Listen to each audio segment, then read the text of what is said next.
Hallelujah. পেয়েছি প্রত্যেকে। আমি পড়ছি প্রেরিত 8:9 থেকে। হালেলুয়া। কিন্তু সিমন নামে এক ব্যক্তি ছিলেন, সে পূর্বাব্দি সেই নগরে জাদুক্রিয়া করিত ও সমরীয় জাতিকে চমৎকৃত করিত। আপনাকে একজন মহাপুরুষ বলিত তাহার কথায় ছোট বড় সকলে অবধান করিত। বলিত এ ব্যক্তি ঈশ্বরের সেই শক্তি যাহা মহতি নামে আখ্যাত। তাহারা যে তাহার কথায় অবধান করিত তাহার কারণ এই যে বহুকাল অবধি সে আপনার জাদুক্রিয়া দ্বারা তাহাদিগকে চমৎকৃত করিয়া আসিতেছিল। কিন্তু ফিলিপ ঈশ্বরের রাজ্য যীশু খ্রিস্টের নামের বিষয় সুসমাচার প্রচার করলেন। তাহারা যখন তাহার কথায় বিশ্বাস করিল তখন পুরুষ ও স্ত্রী ও বাপ্তাইজিত হইতে লাগিল।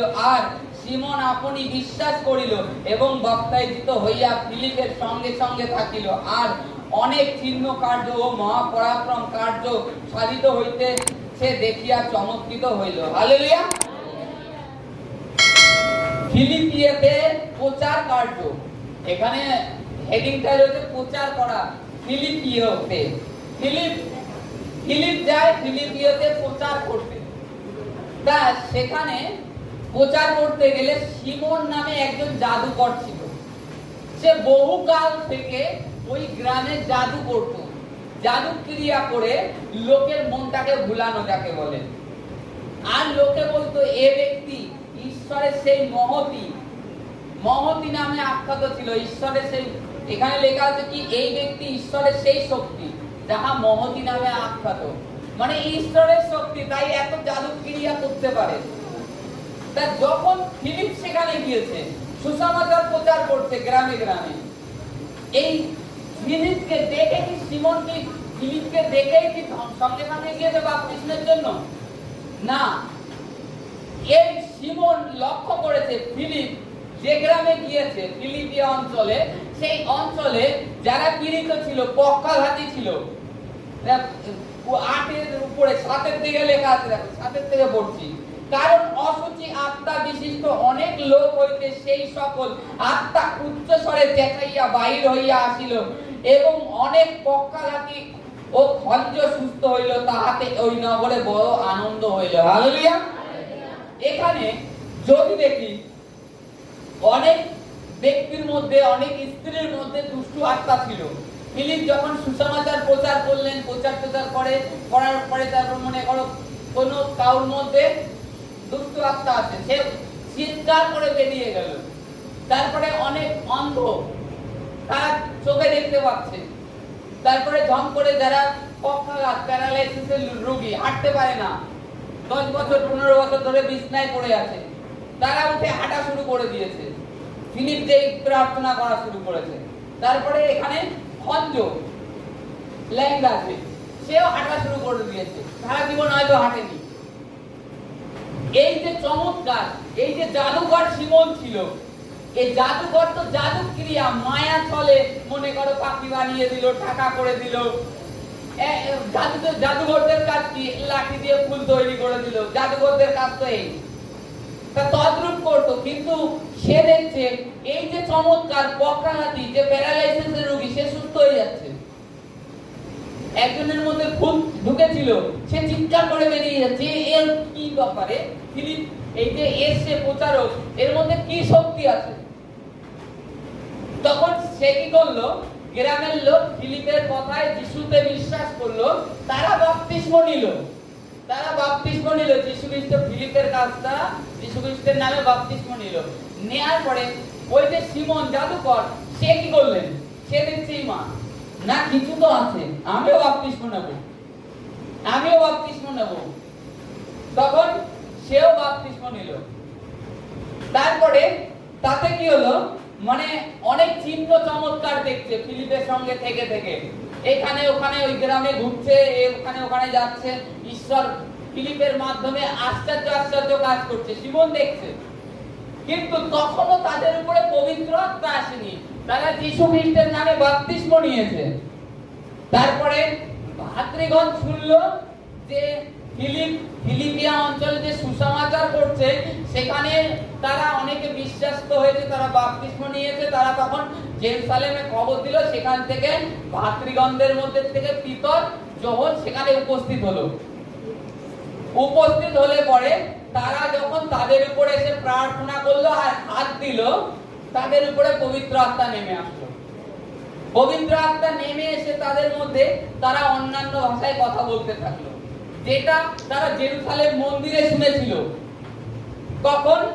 যখন যীশু খ্রিস্ট মারা যায়, যখন এক জায়গায় 120 জন সমবেত হয়ে প্রার্থনা করছিল, তারা সকলে মাদীয় পার্সীয় ভাষায় কথা বলতে শুনেছিল, হেব্রিয় মানে অন্য জাতির ভাষায়। তদ্রূপ এখানেও হয়েছে যে ঈশ্বর এখানেও অদ্ভুত কার্য করেছে, পবিত্র আত্মা তাদের উপরে নেমে এসেছে। তখন এই সিমন জাদুঘর দেখলেন যে বাহ, এ তো আমি তো এই সারা জীবন জাদু ক্রিয়া করে আমার জীবনটাই তো ব্যর্থ করে দিয়েছি। এই এদের মতন হতে হবে, এরা রোগীর উপরে হাত দিচ্ছে, সুস্থ হয়ে যাচ্ছে, যা বলছে তাই হচ্ছে, দুষ্ট আত্মা বেরিয়ে যাচ্ছে। তার মানে জাদুতে তো এসব হয় না, একটা মানুষকে বাঁচানো যায় না, এরা মৃত মানুষকেও জীবন দান করছে। তখন সে দেখছে প্রেরিতরা হাত দিয়েছে, তাদের উপরে পবিত্র আত্মা নেমে এসেছে। তখন সে নিজের টাকা পয়সা নিয়ে এসে পিতর, যোহনকে, ফিলিপকে দিচ্ছে যে আমাকেও এই শক্তি আপনারা দিন, যেন আমি যার উপরে হাত দেবো, যার মাথার উপরে সে পবিত্র আত্মায় পরিপূর্ণ হবে। তখন পিতর কি বললেন? এই ঈশ্বরের শক্তিকে তুমি টাকা দিয়ে জোড়াই করতে এসছো, তোমার টাকা তোমার সাথে নষ্ট হয়ে যাবে। তোমার হৃদয়ে, তোমার মনে এখনো সেই হিংসামি লোভ রয়েছে। তুমি কি বলছে এখানে, তারপরে দেখো নিচে একটু ওই পাশে উল্টিয়ে। অতএব 22 থেকে, অতএব তোমার এই দুষ্টতা হইতে মন ফিরাও এবং প্রভুর কাছে বিনতি করিয়া জানি তোমার হৃদয়ের কল্পনা ক্ষমা হইলেও হইতে পারে, কেননা আমি দেখিতেছি তুমি কুটো ভাব স্বরূপ পিত্তে অধর্ম রূপ বন্ধনে পড়িয়াছ। কুটো ভাব পিত্তে অধর্ম রূপ বন্ধনে তুমি এখনো পড়ে আছো। তোমার মধ্যে সেই এখনো জগতের ভাবনা রয়েছে। তুমি নিয়েছো যীশু খ্রিস্টের নামে বাপ্তিস্ম নিয়েছো, জলে ডুব দিয়েছো, তোমার মধ্যে এখনো সেই জগতের কালচার রয়েছে, জগতের বিচার রয়েছে। তুমি পবিত্র আত্মার দান, ঈশ্বরের দানকে তুমি টাকা দিয়ে কিনতে এসছো, যেটা আজকেও বিশ্বাসীদের ক্ষেত্রে হয়ে থাকে। প্রভুকে জানার পরেও, প্রভুকে জেনেও সে জগতের এ মহান, ও মহান এরকম করতে থাকে। যীশু খ্রিস্ট স্পষ্ট, তিনি তোমাদের বাইবেলে লেখা আছে, তিনি যে মারা গিয়েছেন, পৌলকে তো দর্শন দিয়েছেন, প্লাস তিনি 40 দিন এই পৃথিবীতে ছিলেন, তাই তো? 40 দিন ছিলেন, শিষ্যদের সাথে খাওয়া দাওয়া করেছেন। এই পৃথিবীতে আর কোন ব্যক্তি এসেছে যে 40 দিন থেকে শিষ্যদের সাথে খাওয়া দাওয়া করে গেছে? তিনি মরেছে, 3 দিন কবরে থেকেছে, থাকার পরে উঠেছে, ওঠার পরে 40 দিন ছিলেন, পৃথিবীতে খাওয়া দাওয়া করেছে। আর কোনো ব্যক্তি নেই, কেউ নেই জগতে যে ওরকম এই রূপ মরে আবার জীবিত হয়ে 40 দিন শিষ্যদের সাথে আহার করেছে, তাদেরকে ঈশ্বরের রাজ্যের বিষয় বলেছে। এই পৃথিবীতে আর কেউ নেই। যে এসে মারা গিয়েছে তো গিয়েছে, আর তার কোনো হদিশ হয়নি। হয়েছে? দেখতে পারো সমস্ত কিছুতে। কিন্তু যীশু খ্রিস্টই তিনি একমাত্র ঈশ্বর, যে তিনি মরেছেন আবার জীবিত হয়েছেন। জীবিত হয়েছেন কারণ কি? এটাই জগতে প্রমাণ করবার জন্য যে এই পৃথিবীতে আসে, তাকে প্রথমত জন্মাতে হয়, তারপরে তাকে মৃত্যুবরণ করতে হয়, তারপরে তাকে আবার বেঁচে উঠতে হবে। কারণ কি? বিচারের জন্য, ন্যায়ের জন্য তাকে উঠতে হবে। সে এখানে না উঠলেও সেইখানে উঠতে হবে।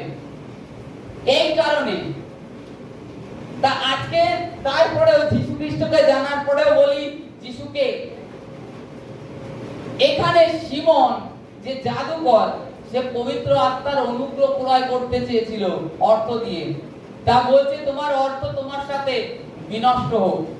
তুমি ঈশ্বরের শক্তিকে কিনতে যাচ্ছ, আজকে সামথিং একটা উদাহরণ দিচ্ছি, আজকে আপনারা প্রভুতে বাপ্তিস্ম নিয়ে আছেন, তাই তো? আপনারা একটা রোগীর উপরে প্রার্থনা করছেন, আপনাদের এফেক্ট হচ্ছে, কিন্তু হালকা পাতলা হলে হচ্ছে। এটা জানে যারা প্রার্থনা করে তারাই জানে, কারোর মাথার উপরে হাত তুলে রাখলে এফেক্ট হয়। একজন অবিশ্বাসীকে একজন রোগীর উপরে প্রার্থনা করতে বলবেন তো, তারপরে তার হাল কি হয় দেখবেন। যে প্রভুকে জানেনি তার হাল কি হয় দেখবেন।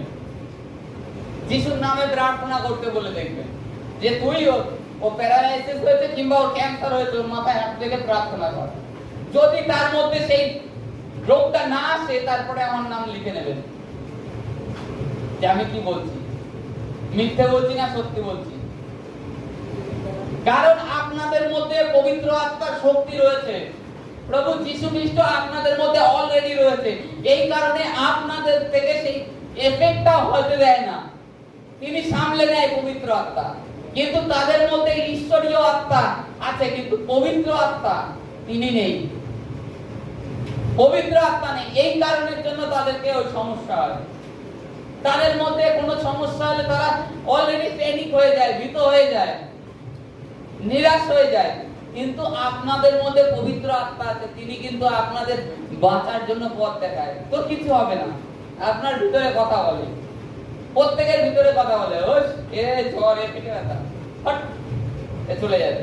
ভিতর থেকে চেতনা দেয়, এটা দেয় কিনা আমি প্রত্যেককে দেয়। কারণ কি, পবিত্র আত্মা রয়েছে, তাই তিনি আপনাকে শক্তি যোগাচ্ছেন, তিনি আপনাকে বাঁচার চাহিদা দেখাচ্ছেন। কিন্তু জগতের ক্ষেত্রে সেটা কম হয় না। এই কারণে তারা কিছু হলে প্যানিক হয়ে যায়। কারণ আমি নিজের সামনে অনেক দেখি, অনেক ফেস করি, অনেক। তারা একটু জ্বর হলে শর্ট করে আগে ডাক্তারের কাছে দৌড়বে। একটু সেটা জ্বর উঠতে পারেনি, ডাক্তারের কাছে দৌড় মারবে। কিন্তু যে ব্যক্তি প্রার্থনায় থাকে, যে ব্যক্তি প্রভুর নিকটে থাকে, সে ডাক্তারকে আগে না, ডাক্তার জানে ডাকি তারে সে শুনে নেবে। ডাক্তার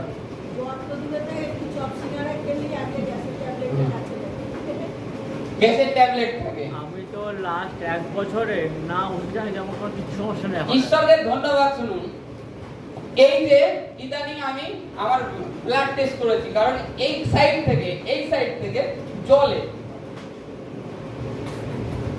জলে তা জলার কারণে তাই বলছি যে একটু ব্লাডটা টেস্ট করি যে কি সমস্যা, কি কারণ। তা ব্লাড টেস্ট করেছি, কিচ্ছু নেই, নরমাল। কারণ কি, আমি প্রভুর আরাধনা করি। আর আমি কেন করেছি, যে সন্দেহ দূর করার প্রয়োজন আছে। মানুষের সবথেকে বড় নষ্ট করে সন্দেহতে, সন্দেহ দূর করুন। আমি প্রত্যেককে বলি যে আপনারা আপনাদের যে সমস্যা, রোগ থেকে ভালো হয়ে গেছেন, রিপোর্ট করিয়ে প্রমাণ দেখুন ঈশ্বর কি করেছে আপনার জীবনে।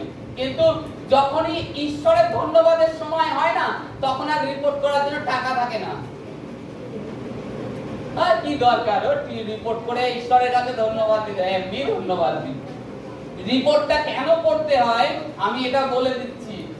তাতে একজন যে পীড়িত ব্যক্তি আছে, রোগগ্রস্ত ব্যক্তি আছে, সে যখন ওই রিপোর্টটা দেখে না, সে কিন্তু বাঁচার চাহিদা আরো বেশি ফিরে পায়। যে ঈশ্বর যদি ওর জীবনে করে থাকতে পারে, তাহলে আমাকে কেন করবে না? ঈশ্বর তো আমাকেও ভালোবাসে।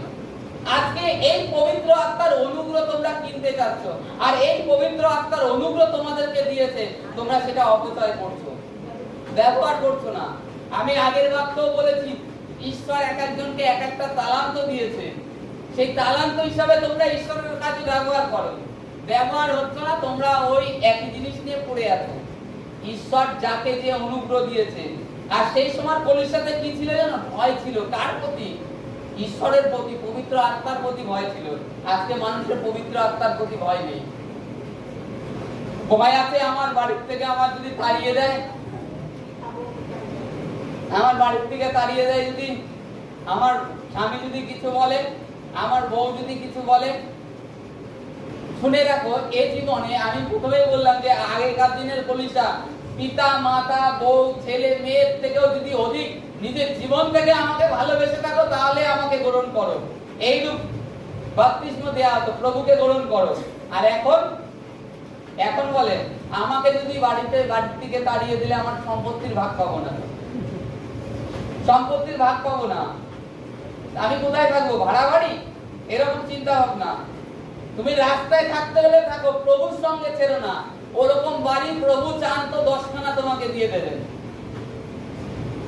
কোথা থেকে কোথায় নিতে পারে জানো না। পাস্টার রামবাবু, তাকে ঈশ্বর বাবা তাড়িয়ে দিয়েছে, রেল লাইনে রাত কাটিয়েছে, আর আজকে সে একটা বিশাল বড় আন্ধ্রার পাস্টার, তার বাড়ির অভাব নেই। বাবা তাড়িয়ে দিয়েছিল প্রভুকে গ্রহণ করার জন্য, চলে এসছে। আর আন্ধ্রার নাম করা, ভারতবর্ষে যদি পাস্টার লিস্টের নাম আসে, পাস্টার রামবাবুর নাম আসে। তারপরে সতীশ কুমার, সেই একজন, এদের নাম আছে যে হ্যাঁ এরা ঈশ্বরের দাস সত্যিকারের। আর এদেরকে ঈশ্বর কোথা থেকে কোথায় নিয়েছে। আর সেই পবিত্র আত্মার অনুগ্রহকে তুমি হারিয়ে ফেলছো তোমার পিতার ভয়তে, মাতার ভয়তে, স্ত্রীর ভয়তে, প্রতিবেশীর ভয়তে। পবিত্র আত্মার অনুগ্রহ নষ্ট করছো।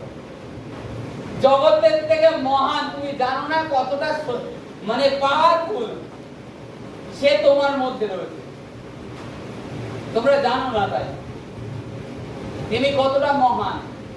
আজকে নিজেদেরকে জানো, পবিত্র আত্মাকে জানো, আর তোমাদেরকে যে অনুগ্রহ দান করা হয়েছে সেটা ব্যবহার করো, তবে দেখবা ঈশ্বর প্রচুর প্রচুর ব্লেস করবে।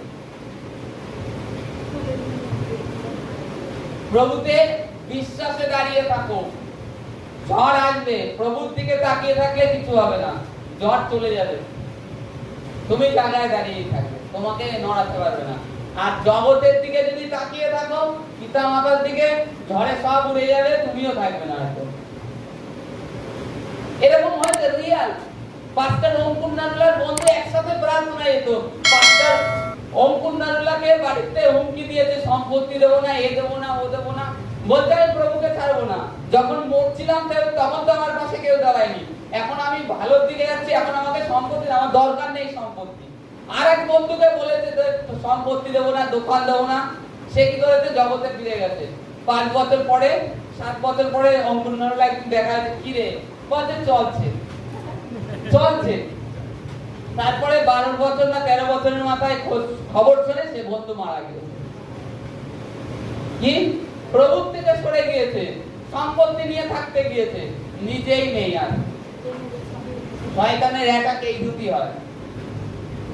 প্রভুতে দাঁড়াও, আর প্রভু যে তোমাদের মধ্যে যে পবিত্র আত্মার অনুগ্রহ দিয়েছে এটাকে হারিও না। সব কিছু হারিয়ে দাও, তাতে অসুবিধা নেই।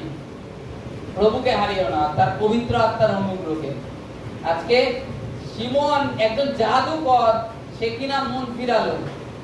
যে লোকের মন ভুলিয়ে রাখতো, তার মন নাকি ফিলিপের সুসমাচারে, ফিলিপ যে পবিত্র আত্মার কার্য করছিল তাই দেখে তার মন গলে গেছে। সে মন ফিরিয়ে নিয়েছে জগৎ থেকে, যে না, এ জগতের জাদুকুরিয়া, এইসব জগতের মায়া বিদ্যা, এতে আমার লাভ নেই কোনো কিছু।